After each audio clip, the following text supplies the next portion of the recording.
ATM10 has so many darn items in it that sometimes it's incredibly difficult to get to even a mid-game type item without spending hours crafting manually.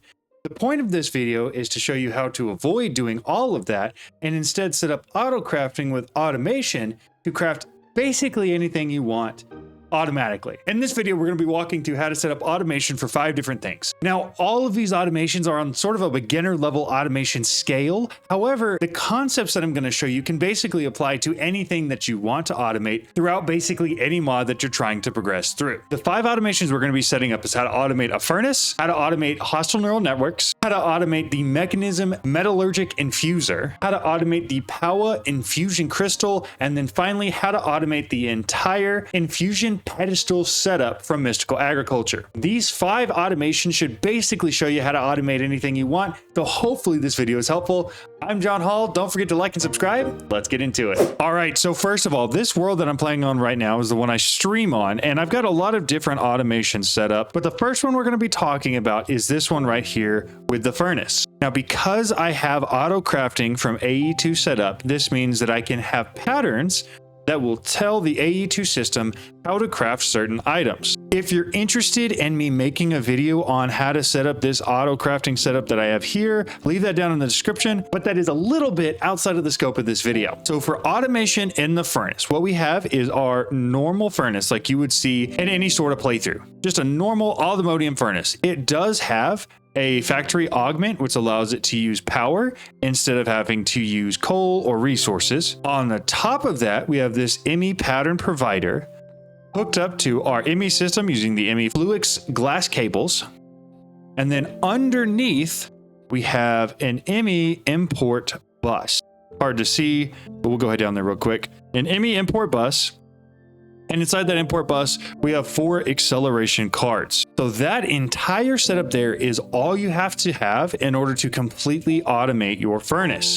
To show you what I mean, we're going to create a pattern real quick. So for instance, in order to make stone, you have to smelt cobblestone. So for this recipe, what we're going to do is we're going to come in here to the smelting tab. You can see it's got cobblestone here, which turns it into stone. We're going to click the encode pattern on our pattern encoding terminal. And then we're going to encode the pattern for this. Then we're going to take it over to the ME pattern provider. You can see we already have the one in here for glass. We're going to add it right in there. In order to craft this, we go over to our terminal again, and we're going to find our stone, click add 100 and click next. And what it'll do is it will put 100 stone from the pattern provider directly into the all-the-modium furnace that we have here. And then the import bus will drag it out of the furnace and put it right back in here so that we have our 100 stone. What this allows you to do is because now the ME system knows how to make stone, anything that you need to craft like a redstone comparator, all you have to do is create the pattern, and this right here will already know how to make the stone for this item. And then now, because your system knows how to make the stone, it can make 10 of your redstone comparators, and you don't even have to worry about the actual crafting for that because you have it automatically. All right, so that's how you automate a furnace. So that way you just have to select in here what you want and how many you want of it, and you're good to go. Next up, let's talk about hostile neural networks. This setup right here. For hostile neural networks, we have what is called a simulation chamber, which will simulate the data model that you give it. We have a loot fabricator right below it. And then underneath that, we have, again, an import bus dragging everything that the loot fabricator makes out. Now for this one, for some reason, the simulation chamber doesn't take items directly. So what we'll have to do is grab some item pipes real quick, along with a pipe wrench, and we have to port the items from the chest into the simulation chamber. This part should be pretty easy, but it is important to do. Then we're also going to be exporting from the simulation chamber and importing everything down into the loot fabricator. So for this, what we're going to do is we're going to go grab a model framework for a wither skeleton to showcase how this works. All right, we'll head back home.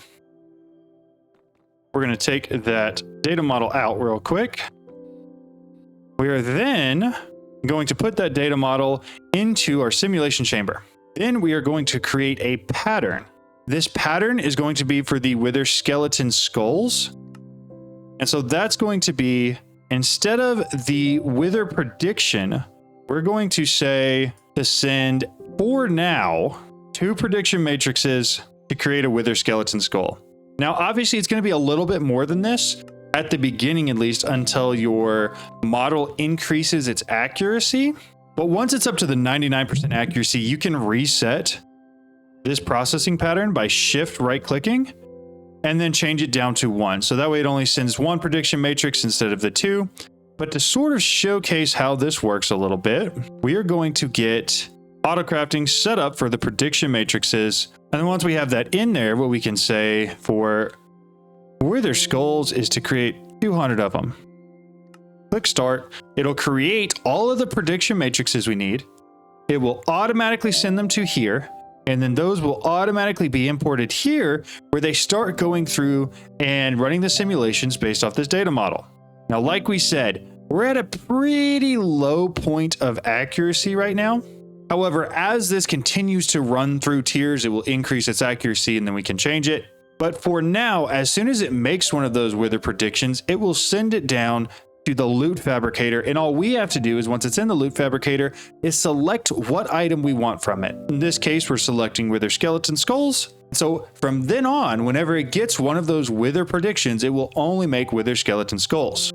So this means that all of those prediction matrices that get sent to this first simulation chamber automatically get turned into wither skeleton skulls and then get directly imported back into our ME system. So that is the automation process for hostile neural networks, and it works pretty well. All right, so next up, the third item I want to showcase some automation on is this Metallurgic Infuser. Very similar to hostile neural networks, it does not directly accept input from the ME pattern provider. However, if you take the ME pattern provider, like we have here, we hook it up into our ME system, and we set a chest next to it. Anything that we put in the pattern provider will go directly into the chest. Now from the chest, what we want to do is output in 2 different directions. One of these directions is going to accept the extra slot, which you can change by just simply clicking on it until it's the one you want. And the other direction is going to take your input.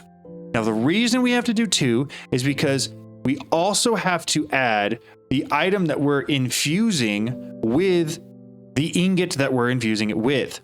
As an example, in order to make this basic control circuit, you need to send to a Metallurgic Infuser redstone and osmium. So we have to have 2 outputs there in order to actually get the basic control circuit.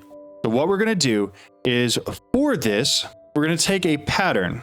We're going to add redstone and osmium to it. It should be 1 in 1 for redstone. Now, once you get to higher tiers where you're using diamond dust and other stuff like that, it's going to take more of the diamond dust. Just make sure you have the right quantity per single ingot as a ratio in order for this to work correctly, consistently, or you may have to go add more diamond dust yourself, or you may have to go add more diamond dust yourself, which defeats the purpose of the automation. So for this one specifically, we have an osmium ingot and a redstone dust, makes this basic control circuit. We encode the pattern. We're going to put the pattern in the ME pattern provider that is linked up to this Metallurgic Infuser.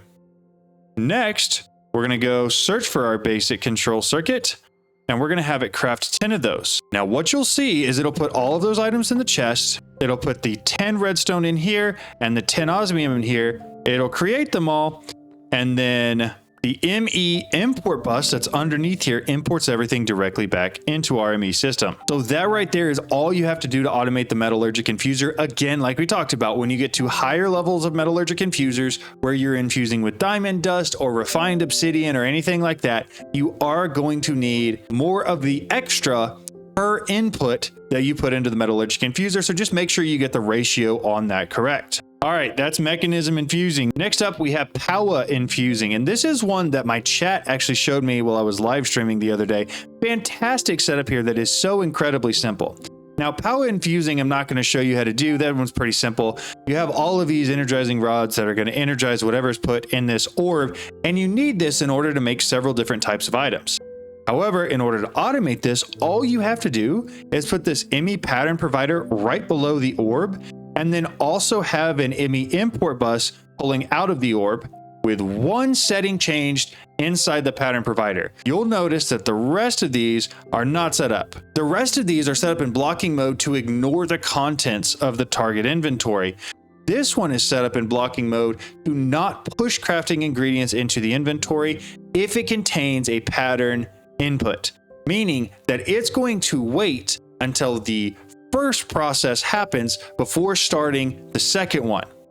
It's essential because otherwise what it'll do is if you say you want to craft 64 niotic crystals, that takes 64 diamonds. So all it'll do is shove 64 diamonds in here, not realizing that they have to go one at a time. So to illustrate this, let's create the pattern for the spirited crystal. That would be this one right here. We take the energizing orb, we encode pattern is 1 emerald per spirited crystal. Create the processing pattern. We come over here, we put it in here, and then we will tell it to craft us 50 of those. We'll start it, and you'll notice it'll put one in here, it'll pull that one out. Over and over and over again until all 50 have been fully processed. This one was a little complicated for me because I did not realize that this setting right here existed. Again, shout out to the people in my chat who showed me that. Fantastic. Love it. But that is how you automate this in the best form fashion possible. All right, next up, the last automation I really want to show you here is for this Infusion Alter from Mystical Agriculture. Now, everybody knows that you got to have some sort of a lever underneath in order for this to run automatically, so make sure you have that. In addition to that, we're going to be using 4 modular routers here. Now, I don't actually know if this is the most efficient way to do it, but that's how we're going to do it in this one. One of these modular routers is going to have 4 Mark II sender modules. All of those have a regulator augment to only send a single item per craft that it's trying to do. All 4 of those are set to these 4 right here on this side. The middle modular router, a single sender module Mark II with also a regular augment to only send 1 item, and that item is sent to the Infusion Alter in the center, and it basically just sends the seeds that we're crafting to here. The third modular router is the exact same as the first one. With the regulator augments, the 4 senders, it just attaches to the next 4 pedestals instead of the first 4. Finally, the last modular router is a polar module, and this polar module is set up with a blacklist with a prosperity seed base in it, and it's set to pull from the Infusion Alter. So what that means is whenever this modular router puts the seed in the middle, it doesn't automatically get picked up because this modular router is told not to pick up prosperity seed bases. So it will sit there and wait for the craft to happen, and as soon as that seed turns into any other type of seed, it'll pick it up so that way this is cleared for the next craft. Now from the back end, what we have here is a pattern provider like before, a chest for it to put all of the items into, and then each of those chests is set up with item pipes to go back into the 3 modular routers. Now this was set up very specifically. In the first one, you have to have an advanced pipe upgrade. We have it filtered out just for all 6 types of essence that can be produced. So no matter what type of essence, it's going to go through this item pipe and into this modular router and attach to these 4 pedestals here. This middle one right here has a whitelist to only pick up prosperity seed bases. You do eventually need to include the solium seed bases for this as well if you're going to be creating the seeds, say for any sort of mob, but for now we're just using the prosperity seed base. So that's a whitelist there. So that means that the prosperity seed bases go into this modular router and are sent to the center. Finally, the third one is set up on a blacklist with the prosperity seed bases and all of the essence in here. So anything that is not picked up by these 2 goes into the third, which means the third one pushes to the last 4 infusion pedestals. Finally, the bottom modular router is set up with an ME import bus that goes directly back into my ME system. So that one's a little bit complicated to set up, but hopefully that explains it pretty well. To give you an idea of how this would work, we're going to create stone seeds. Very simple creation. We're going to make the pattern provider. So what this means is it's going to send to the pattern provider 4 inferium essence, 4 stone, and 4 prosperity seed bases. We encode that pattern. We put it up here in our pattern provider. And then we're going to tell it to make us 5 stone seeds. So what you'll see is it will automatically pass everything out. it will wait until the infusion is complete. It will take the seed back, and then it'll put the next set out automatically for you. So you don't have to touch it at all. Everything happens completely automated in here. And then once it's done, you'll notice that you have the stone seeds coming in here automatically. So that is how you fully automate the mystical agriculture setup in order to get your seeds very, very quickly. Now, as a bonus, I did want to include a sixth thing.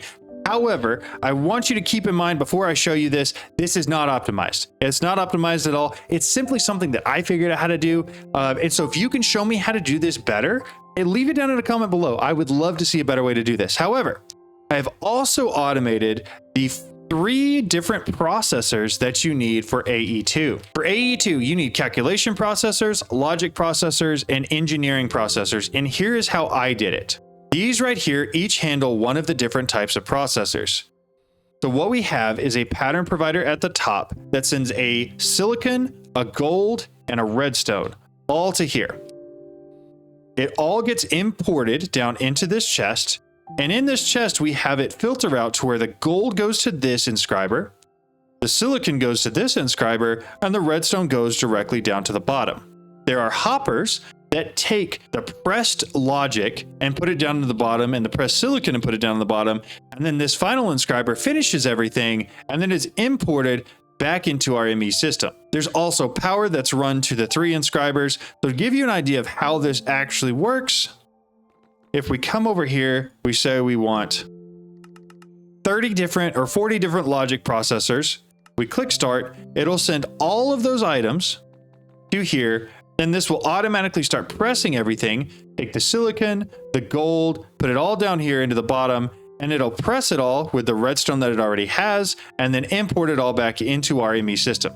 Again, I'm not entirely sure that this is the most optimal or optimized way to do this, but it certainly works and is decently effective. So there you have it. There's some beginner tips, some basics for how to start automating in All the Mods 10. I sincerely hope that these helped you. Again, remember, these are just concepts. There are a whole bunch of different mods that you can set up automation for. You don't have to just use these 5. However, if you want to steal these 5 and use them for yourself, feel free, you're more than welcome to. Let me know down in the comment section below if there's any way you see to improve, especially the first 5 and even the 6th if you want to, of these automation setups. Because there's a lot of people that watch these videos and want to figure out how to do this for themselves. So if you leave helpful comments down there, they can read those and make their setups even better than what I have here. Thank you guys so much for all the love and support on the videos lately. Don't forget, you're special, and I'll see you guys in the next one.